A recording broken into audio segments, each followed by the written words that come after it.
বিপ্লবীদের থেকে পাওয়া রক্তরাঙা মেডেল আঁকড়ে হর ঘর তিরঙ্গার আবহে 92-এর বৃদ্ধ। আজ শোনাবো সেই মানুষটির কথা।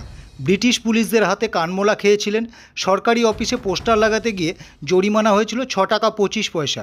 কোনোদিনও ফুল প্যান্ট পরেননি, আজও খদ্দরের ধুতি পাঞ্জাবি পরেন বলাগড়ের গুণধর বন্দ্যোপাধ্যায়।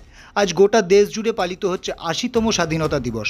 হর ঘর তিরঙ্গার আবহে হুগলির বলাগড়ের কামারপাড়ার এই বৃদ্ধ আজও মনে করিয়ে দেন স্বাধীনতার দিনগুলো। 92 বছর বয়সেও খদ্দরের পোশাক, সাদা ধুতি পাঞ্জাবিতেই তাকে দেখা যায়। স্বাধীনতার স্মৃতি আর গান্ধীর আদর্শ আঁকড়ে থাকা মানুষটি আজও এলাকার কাছে প্রেরণার নাম। স্বাধীনতার লড়াইয়ের দিনগুলো আজও স্মৃতিতে টাটকা।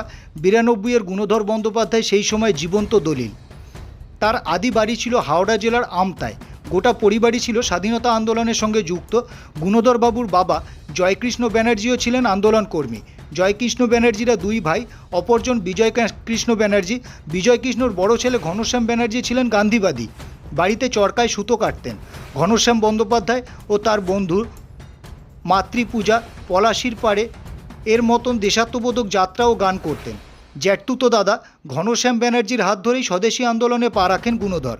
মাত্র 10 বছর বয়স থেকেই পাঠশালায় পড়ার সময়ে যুক্ত হন আন্দোলনের সঙ্গে। কিশোর বয়সে বিপ্লবীদের হয়ে গুপ্তচর করতেন গুণধর। রাতের অন্ধকারে দোকানে ও সরকারি অফিসে হরতাল লিখে পোস্টার টাঙিয়ে আসতেন।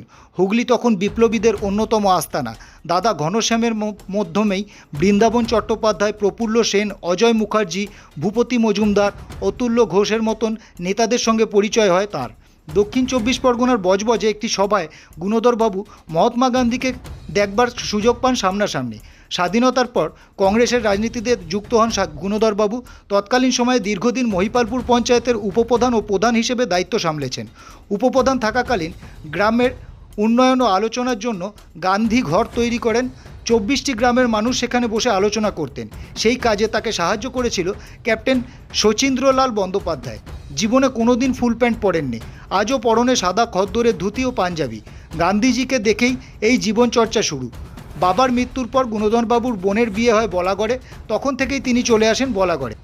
দেশ গড়ার কাজে অবদানের জন্য বিপ্লবী প্রফুল্ল সেন ও শান্তিমোহন রায়ের কাছ থেকে রক্তরাঙা একটি মেডেল পেয়েছিলেন গুণধরবাবু। সেই মেডেল আজও তার কাছে সযত্নে রক্ষিত আছে। বয়সের ভারে চামড়া কুঁচকে গিয়েছে, মাথার চুলে সাদা পাক ধরেছে, শ্রবণ শক্তি কিছুটা হ্রাস পেয়েছে, চোখের চশমার পাওয়ারটা একটু বেড়েছে, তবুও মনের শক্তি এক ফোঁটাও কমেনি। কাঁপা কাঁপা গলায় গুণধরবাবু বলেন, হ্যাঁ, আমি স্বাধীনতার সঙ্গে যুক্ত। 9 বছর বয়স থেকে বিপ্লবীদের সঙ্গে বিভিন্ন জায়গায় ঘোরাঘুরি করতাম। শিক্ষকরা আমাদের যেভাবে বুঝিয়ে দিতেন আমরা সেভাবেই পোস্টার লাগাতাম। 4টি শব্দে হরতাল লিখে টাঙিয়ে দিয়ে আসতাম দোকানে। পোস্টার দিতে গিয়ে কানমোলা খেয়েছিলাম ব্রিটিশ পুলিশের হাতে। আমার পরিবার স্বাধীনতা সংগ্রামের সঙ্গে যুক্ত ছিল। কোনোদিন প্যান্ট পরিনি, কারণ আমি গান্ধীজির আদর্শে অনুপ্রাণিত ছিলাম। বাড়িতে চরকায় সুতো কাটা হতো, খদ্দরের কাপড় পরতাম। 6 টাকা 25 পয়সা জরিমানা করেছিল ব্রিটিশ পুলিশ। বলাগড়ের আঞ্চলিক গবেষক তথা কলেজের অধ্যক্ষ পার্থ চট্টোপাধ্যায় বলেন, স্বাধীনতা সংগ্রামী গুণধর বন্দ্যোপাধ্যায় ছাত্র অবস্থাতেই তিনি স্বাধীনতা সংগ্রামীতে যোগ দিয়েছিলেন। আর যখন দেশ স্বাধীন হয়েছিল তখন গুণধরবাবু আদর্শ গ্রাম তৈরি করেছিলেন। তারা আমাদের বুঝিয়ে দিত, সেইভাবে আমরা পোস্টার নিয়ে লাগাতাম। ওখানে লাগানো হতো সাধারণত ওই হরদল কথা লেখা থাকতো, হর এক ল। কেন হতো? আচ্ছা, এই 4টে অক্ষর লেখা থাকতো। সেইগুলো নিয়ে গিয়ে এবার দোকানে দোকানে মেরে দেওয়া হতো। আচ্ছা, এইটা হয়ে গেছিল মাঠ থেকে, এখন আমার নামটাই হয়ে গেল। মেরেছিল ওপরে, আমার নামটাই হয়ে গেল। হ্যাঁ, এর জন্যে আমাদের ফাইন দিয়েছিল।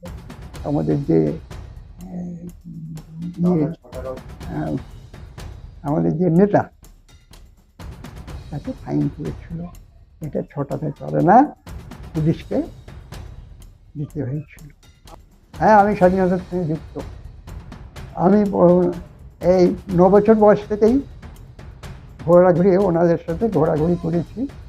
হ্যাঁ, স্বাধীনতা সংগ্রামী গুণেন্দ্রনাথ বন্দ্যোপাধ্যায় বলাগড়ের মহিপালপুরে থাকেন। আজকে স্বাধীনতার ৮০ বছর যদি বয়স হিসেব করা হয়, এখন ওনার 92-93 বছর বয়স। ছাত্র অবস্থাতে স্বাধীনতা সংগ্রামে যোগ দিয়েছিলেন। ওনার মুখ থেকেই শোনা যে বিলেতি জিনিস বর্জন, মাস্টারমশাইদের আগ্রহে তিনি অংশ নিয়েছিলেন। ছাত্র অবস্থায় সেই গুণেন বন্দ্যোপাধ্যায় যখন দেশ স্বাধীন হলো, একটি আদর্শ গ্রাম প্রতিষ্ঠার জন্য মহিপালপুর অঞ্চলে ক্যাপ্টেন ব্যানার্জির নেতৃত্বে তিনি একটি আদর্শ গ্রাম তৈরি করেছিলেন, যে গ্রামটাতে সমস্ত শ্রেণী বর্ণের মানুষদের এনে নানান রকমভাবে গ্রামটাকে সাজানো হয়েছিল। আজকের যে মহিপালপুর, তার জনক ক্যাপ্টেন ব্যানার্জি হলে তার সহযোগীদের মধ্যে গুণেন বন্দ্যোপাধ্যায় ছিলেন অন্যতম।